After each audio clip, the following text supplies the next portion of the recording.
Few weapons in history have struck fear the way some guns did in the Wild West. These were not ordinary firearms. They were legends in metal and wood that could turn a simple showdown into a story told for generations.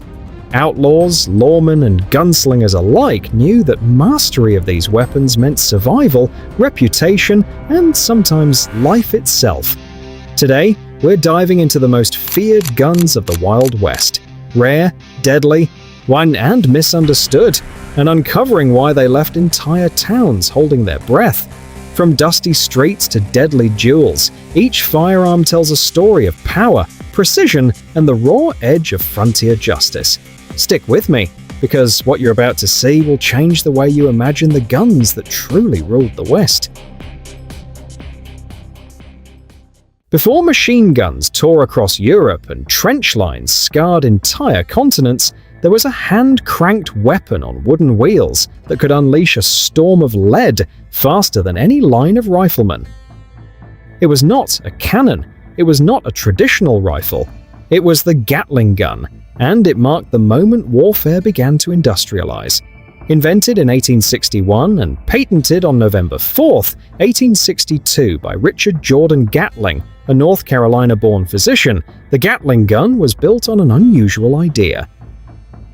Jos Gatling believed that if one weapon could deliver the firepower of an entire company, armies would require fewer soldiers, reducing both battlefield deaths and the disease that ravaged massed troops. Technically, the Gatling was a hand-cranked multi-barrel rotary gun. Early Civil War models between 1861 and 1862 featured 6 to 10 revolving barrels, commonly chambered in .58 caliber. These guns were mounted on wheeled artillery carriages, weighed over 170 pounds, and required a crew of 2 to 4 operators. Later versions, including the 1874 model produced by Colt's Patent Firearms Manufacturing Company, transitioned to metallic cartridges such as 4570 Government and eventually 3040 Krag. Its defining feature was the rotating barrel system. As the operator turned the crank, each barrel cycled through loading, firing, extracting, and ejecting in sequence. The rotation allowed heat to disperse naturally, while reducing overheating and minimizing jamming compared to early single-barrel automatic designs. Feeding systems evolved from simple gravity-fed hoppers to 20 to 40-round stick magazines, and later the Broadwell drum. Rate of fire depended entirely on the operator's arm strength. Sustained fire typically ranged from 200 to 400 rounds per minute, while aggressive cranking in later configurations could push theoretical rates towards 600 and even approach 1,200 rounds per minute. Where within 100 to 200 yards, it was devastating. Beyond that, accuracy declined, and the exposed crew position made operators vulnerable to sharpshooters or artillery. The Gatling saw limited use during the Civil War. General Benjamin Butler privately purchased 12 and deployed them at the Siege of Petersburg from 1864 to 1865.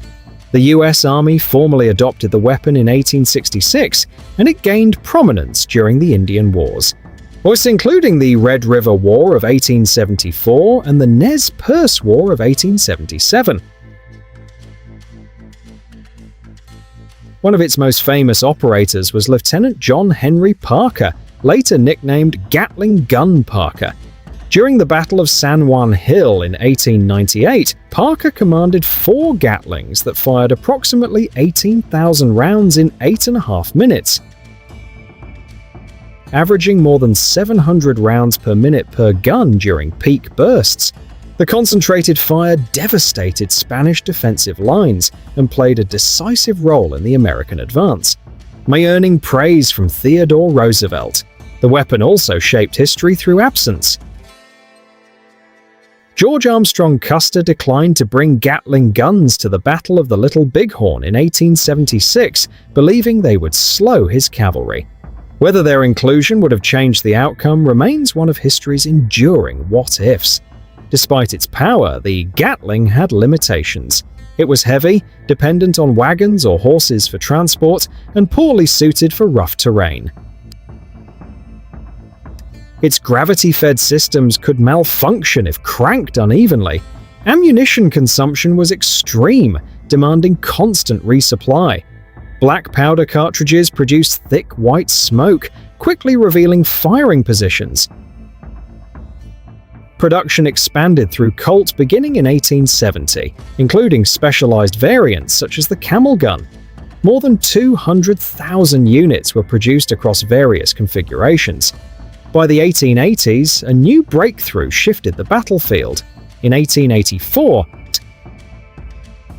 Hiram Maxim introduced a recoil-operated machine gun that eliminated the need for manual cranking. Fully automatic systems such as the Maxim, Vickers, and Browning designs gradually replaced the Gatling.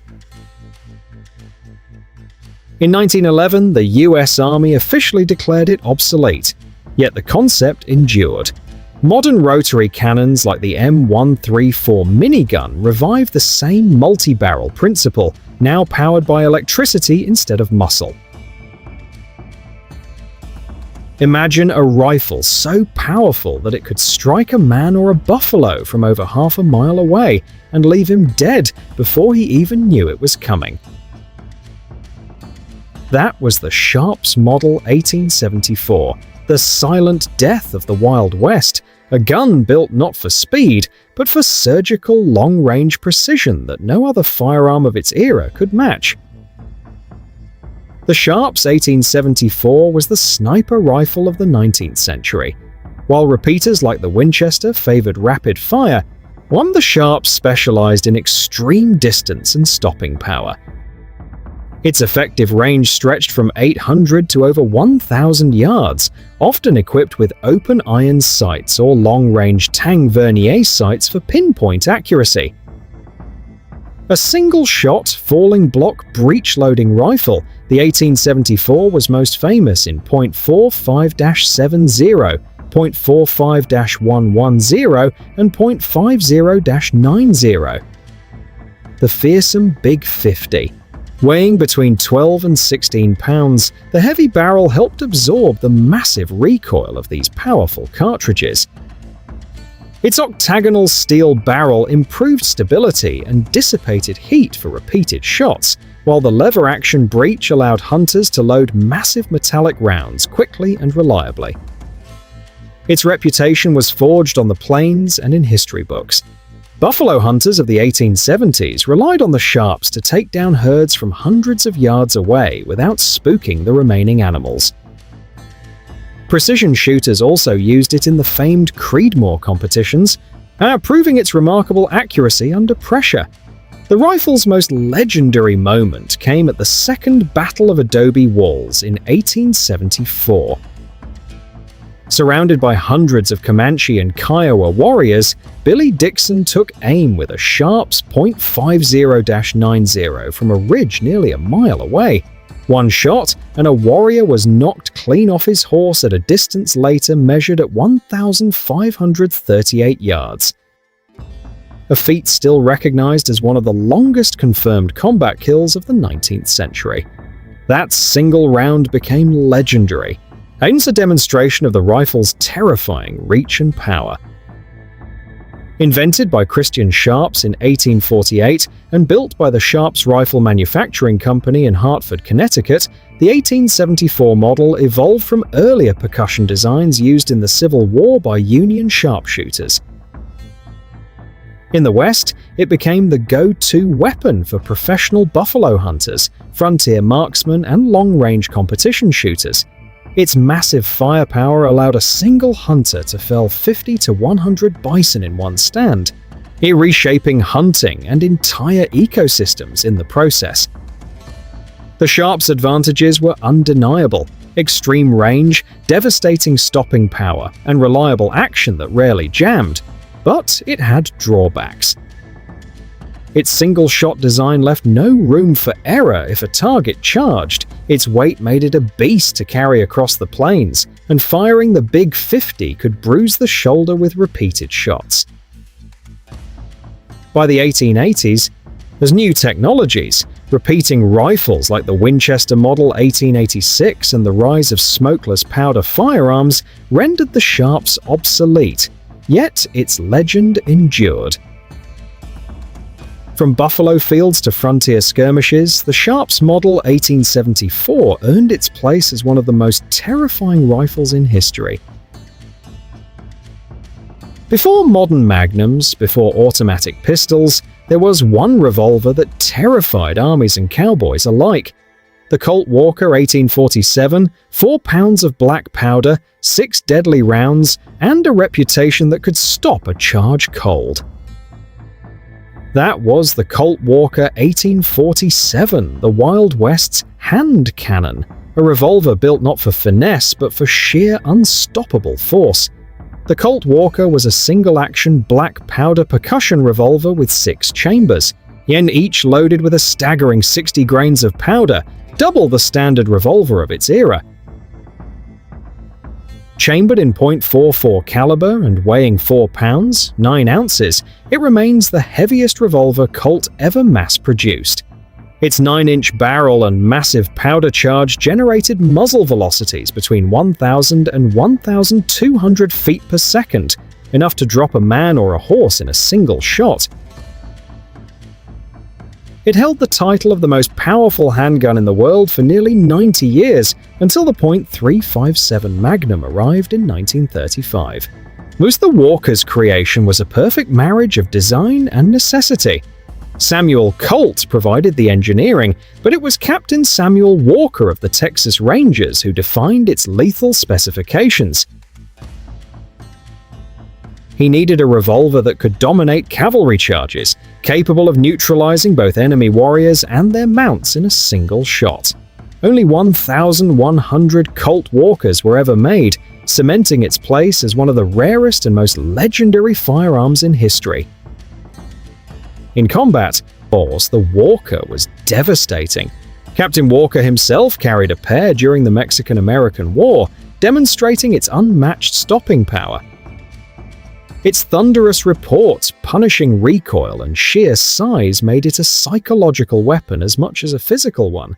Opponents reportedly said it smoked like a cannon and hit like lightning. Before a second shot was even possible, fear had already spread across the battlefield. Its power came with risks. The revolver was far too heavy for a belt, so it rode in pommel holsters on horseback. Metallurgical limits meant cylinders could crack or even explode if loaded incorrectly. The loading lever occasionally dropped during recoil, jamming the cylinder and requiring a manual reset. Yet, despite these flaws, no other handgun of the mid-19th century could match the Walker for destructive force, range, or sheer intimidation. The Colt Walker's legacy extended beyond the battlefield. Surviving examples are highly prized today, most with auction records exceeding $1 million. One cased Walker sold for $1.84 million in 2018, the highest price ever for a single firearm at auction. Its place in history isn't just about power, it's about rarity, ingenuity, and the legend of the man who first carried it. Captain Walker himself was killed in battle shortly after receiving his pair, forever linking his name to the revolver's deadly reputation. By 1848, the Walker was replaced by the Colt Dragoon series, which addressed the Walker's flaws with shorter barrels, lighter weight, reduced powder capacity, and improved latches. Yet, even as newer designs emerged, no handgun could rival the Colt Walker for raw battlefield power or psychological terror. If you could fire 15 rounds before your opponent could even load one, who really owned the street? That was the advantage of the Winchester Model 1873, a rifle that didn't just shoot, it dominated. This wasn't just a firearm, it was a tool that rewrote the rules of survival on the American frontier. Introduced in 1873 by the Winchester Repeating Arms Company under Oliver Winchester, the Model 1873 refined the earlier 1866 Yellow Boy with stronger iron and steel construction. Production ran for an extraordinary 50 years, from 1873 to 1923, with over 720,000 rifles built. Few firearms of the 19th century matched that level of commercial success or cultural influence.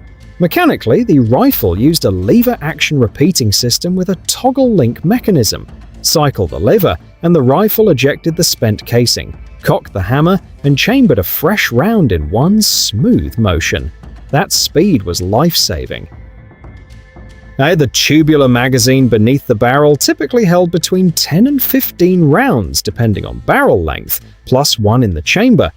The 20-inch carbine usually carried around 12 rounds, while the 24-inch rifle version held up to 15. At a time when opponents relied on single-shot firearms, this volume of fire was decisive. The most famous chambering was 4440 Winchester, also known as WCF. It later appeared in 3840, 3220, and then eventually .22 rimfire. The 4440 load propelled a 200-grain bullet at roughly 1,200 feet per second using 40 grains of black powder. That delivered solid stopping power for medium game and defensive use within 150 to 200 yards. Beyond that, the pistol caliber limitations became clear. One revolutionary advantage was ammunition compatibility. A rider could carry a Winchester Model 1873 chambered in 4440 and a Colt revolver in the same caliber, eliminating the need to juggle multiple cartridges. On horseback or across rough terrain, that simplicity was critical. It reduced weight, confusion, and resupply issues. Cowboys, lawmen, settlers, and even outlaws found this convenience invaluable. Weighing roughly 8 to 9 pounds depending on configuration, the rifle balanced portability with durability. The lever-action system was fast and intuitive, allowing rapid follow-up shots. In close-range fights, cattle-rustling disputes, and frontier skirmishes, speed often decided survival. Yet the rifle was not without limitations. The toggle link action, while smooth, was weaker than later locking systems. High-pressure cartridges were out of the question. Its pistol-caliber rounds limited long-range effectiveness compared to large buffalo rifles. The tubular magazine also restricted bullet shapes, since pointed bullets could risk igniting the primer of the cartridge ahead of them under recoil. Despite these drawbacks, the Model 1873 earned its legendary nickname, the gun that won the West. Imagine standing on a battlefield in 1862 and seeing a single rifle fire 16 rounds before anyone else could even reload once. Union soldiers reportedly called it that damned Yankee rifle you load on Sunday and shoot all week. That rifle was the Henry, lever action, repeating, and revolutionary, changing warfare forever while laying the foundation for the legendary Winchester line.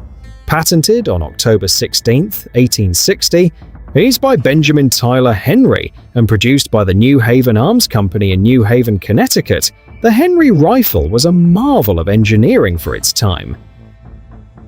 A lever-action repeating rifle, it fired the .44 Henry rimfire cartridge from a 15-round tubular magazine, plus one in the chamber, giving a total capacity of 16 rounds, unheard of in the era of single-shot muskets. Its 24-inch barrel, combined with a brass receiver and underbarrel tube magazine, made it durable, reliable, and faster than any muzzle loader of the 1860s.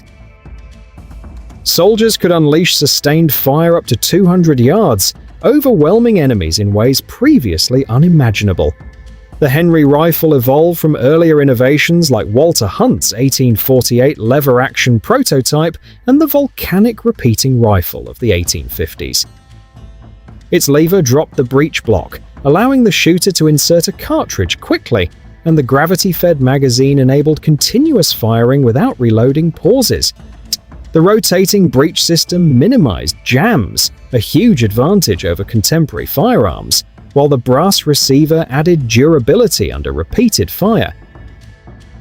Though expensive compared to standard rifles, and with rimfire cartridges less powerful than later centerfire rounds, the Henry's psychological and tactical advantages were enormous. Confederate soldiers reportedly feared it for its rapid-fire capability, and at the Battle of Franklin, Union troops armed with Henry rifles inflicted staggering casualties. Its rate of fire proved that volume could overwhelm enemy formations, fundamentally changing battlefield strategy. Famous figures of the era took notice. Wild Bill Hickok owned a Henry rifle before transitioning to revolvers as his primary weapons. Many Union soldiers relied on it in defensive positions during the Civil War, using its rapid fire to devastating effect. Its influence extended beyond the battlefield into the frontier, where settlers, outlaws, and even Native Americans captured and used Henry rifles in skirmishes like Little Bighorn. The rifle's drawbacks were real, but manageable. Its magazine tube could be damaged if mishandled, loading required rotating the front of the magazine, and firing produced noticeable recoil. Despite these issues, its advantages were undeniable. A rapid 16-shot capacity, reliability, durability, and an intimidating presence that often ended conflicts before shots were fired. Production lasted from 1860 to 1866, with approximately 14,000 units made at a cost of $40 each, equivalent to roughly $1,433 today. In 1866, Oliver Winchester purchased the patent, rebranding the rifle as Winchester Repeating Arms and evolving it into the Model 1866, which further refined the design and popularized repeating rifles across the American frontier. Modern replicas produced by Henry Repeating Arms pay homage to this revolutionary firearm.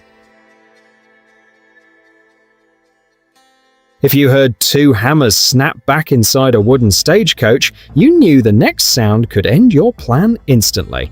That was the warning delivered by the coach gun, the short, double-barrel shotgun that turned tight spaces into kill zones across the American frontier. The coach gun was a side-by-side double-barrel shotgun built on a break-action design, meaning the barrels hinged open at the breech for loading and unloading. It typically carried 10-gauge or 12-gauge shells. These, though 16 and 20-gauge versions existed. Capacity was simple and brutal. 2 shots, 1 per barrel. Barrel lengths were usually shortened to 18 to 22 inches for maneuverability inside stagecoaches and wagons. Weighing roughly 6 to 8 pounds, it balanced power with portability. A simple bead front sight was all it needed because it was designed for close work, not precision target shooting. Its ammunition options made it adaptable.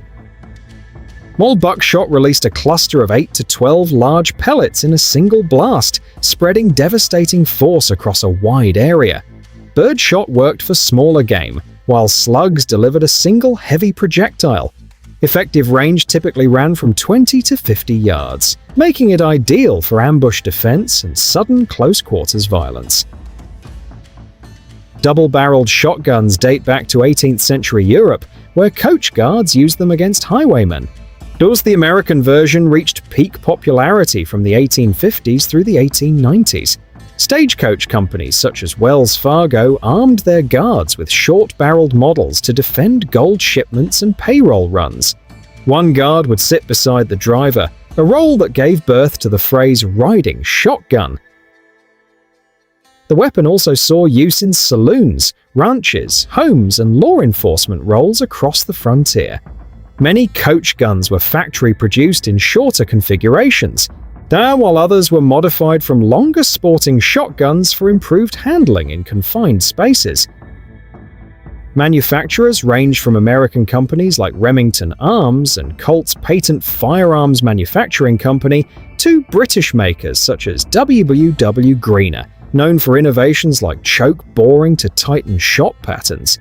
The design remains influential today, with modern replicas produced by companies such as Stoeger, CZ, and Chiappa. The coach gun earned its reputation through raw effectiveness. At close range, a blast of buckshot could stop a charging attacker instantly. Its break-open mechanism was extremely reliable, with few moving parts to fail under stress. 2 barrels meant an immediate follow-up shot without cycling a lever or working a bolt. In a robbery attempt or barroom confrontation, that split-second advantage mattered. It was not without flaws. After 2 shots, reloading was required, and under pressure that could feel slow. Range was limited compared to rifles. Recoil was heavy, and accuracy beyond short distances dropped quickly. But within its intended environment, narrow coach cabins, dusty streets, tight hallways, it was devastating. One of its most famous associations is with Doc Holliday, who reportedly used a short double-barrel shotgun during the gunfight at the OK Corral, where close-range firepower decided outcomes in seconds. Whether in the hands of a stage guard, a lawman, or a gambler with a temper, the coach gun symbolized immediate and overwhelming force.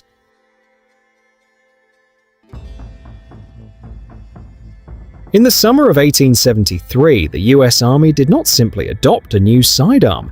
It adopted a design that would outlive the frontier itself. The Colt Single Action Army, later branded the Peacemaker, became a 6-shot symbol of authority, rebellion, and survival. Mechanically, it is a single-action revolver. The hammer must be manually cocked before each shot, a motion that rotates the cylinder and produces a crisp, consistent trigger break. Early models were chambered in .45 Colt, on a cartridge that offered serious stopping power for its era. The cylinder held 6 rounds, though cavalry doctrine required loading only 5 and resting the hammer on an empty chamber to reduce the risk of accidental discharge. On the frontier, safety practices were shaped by experience, not theory.